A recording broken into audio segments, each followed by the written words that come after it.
Bwana Yesu asifiwe. Ndugu mpendwa, ninakusalimu katika jina la Yesu Kristo, Mungu aliye hai. Naitwa Mchungaji Daudi Maira kutoka kanisa la Mennonite Tanzania, Dayosisi ya Mashariki. Nichukue nafasi hii, mtoto wa Mungu, kukukaribisha kwenye kipindi chetu kinachosema anza na Bwana, amka na Bwana. Ndugu mpendwa, mtoto wa Mungu, mwana wa Mungu, familia ya Mungu, kipindi kilichopita ninatafakari na wewe juu ya kuelewa mikao inayotakiwa kuitumia sisi kuomba.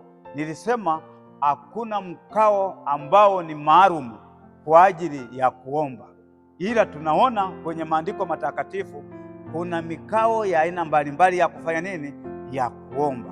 Kwa hiyo kipindi kilichopita nilifundishana na wewe, nilitafakari na wewe, niliongea na wewe juu ya maombi tunayoomba, lakini mkao ambao Yesu aliutumia ulikuwa ni mkao wa kifurifuri. Na nikasema, je, kwenye Ukristo wako, kwenye maisha yako ya utumishi, umeshawahi kupita kwenye changamoto? Unaiona changamoto inakuja, unaamua kufanya maombi ya kifurifuri? Nikasema maombi ya kifurifuri ni yale ambayo ni ya kuomba kwa mfululizo na umejilaza uso wako na miguu yako yote, tumbo, kifua, vyote vinagusa kwenye ardhi.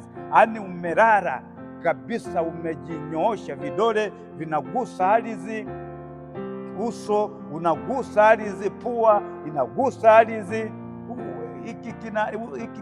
kidevu kinagusa ardhi, kifua kinagusa ardhi, tumbo linagusa ardhi, miguu na vidole vya miguu vyote vinagusa ardhi.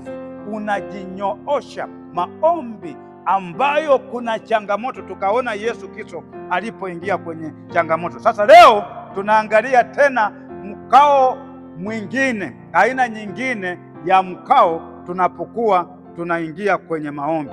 Tunaona unaweza kuomba maombi ukiwa juu ya kitanda au ukiwa umekaa juu ya kitanda. Hiyo nayo ni aina mojawapo ya mkao. Mpendwa, mtoto wa Mungu, mwana wa Mungu, familia ya Mungu, kuomba ukiwa umekaa kwenye kitanda. Kumbe ndugu mpendwa, unapotaka kuomba ukiwa umekaa kwenye kitanda, si makosa, siyo dhambi, hujaenda kinyume na mapenzi ya Mungu, bali ni aina mojawapo ambayo watu wa Mungu, familia ya Mungu, watoto wa Mungu waliohesabiwa haki mbele za Mungu, wakaitwa wana wa Mungu, walitumia kupeleka haja zao mbele za Mungu. Kinachotakiwa ni wewe kujua ni maombi gani yanayonisukuma mimi kwenda kuomba, na nikikaa mkao huu sitapata maumivu, sitaweza kutaabika, sitaweza kuhangaika tena, nianze kubadilisha mkao wa kuomba ukiwa juu ya kitanda au umekaa juu ya kitanda. Ndugu mpendwa, ukisoma Zaburi 63 mstari wa 3, neno la Mungu linasema hivi: maana fadhili zako ni njema kuliko uhai.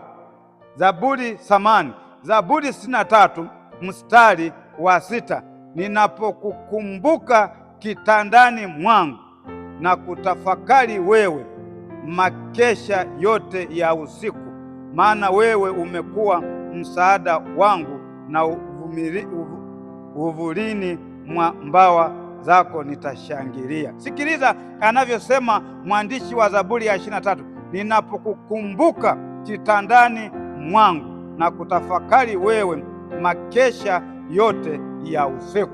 Oh, Bwana Yesu asifiwe. Huyu ni mwandishi wa kitabu cha Zaburi cha 63, anasema ninapokukumbuka kitandani mwangu na kutafakari wewe makesha yote ya usiku. Huyu mwandishi anasema anakuwa kwenye kitanda, alafu anamkumbuka Mungu, anatafakari Mungu mbele za maombi, aina ya maombi. Sasa hapa hajasema aliomba maombi ya namna gani. Lakini ukisoma kwa makini utaona ni maombi yake binafsi. Amekaa kwenye kitanda au amelala, amekaa kwenye kitanda. Unaweza ukakaa kwenye kitanda, umelala kwenye kitanda, umekaa kwenye kitanda, umepiga magoti kwenye kitanda, umechuchumaa kwenye kitanda, mradi uwe na hoja za kupeleka mbele za Bwana, uwe na haja ulizozibeba zinajitosheleza kwenye mikono yako, unamwelezea Bwana ukiwa umekaa kwenye kitanda chako. Aidha umekitandika, umeweka maua ya aina mbalimbali, umeweka mapambo ya aina mbalimbali, aidha umeweka kila kitu na sadaka yako inawezekana umeiweka hapo. Unaingia kwenye maombi unayoomba ukiwa kwenye mkao wa kukaa kwenye kitanda, wa kukaa juu ya kitanda, wa kukaa juu ya godoro, wa kukaa kwenye kitanda cha aina chochote. Ndugu mpendwa, huo ni mkao tu wa maombi unaokusaidia kupeleka haja zako mbele za Mungu. Mtoto wa Mungu, Mungu akufunike sana. Mungu akuonyeshe njia ya kutambua staili za maombi na mkao wa kuomba. Mungu atusaidie sana. Mungu atutie nguvu.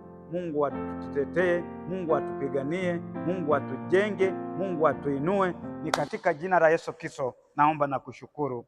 Amen. Amen. Amen.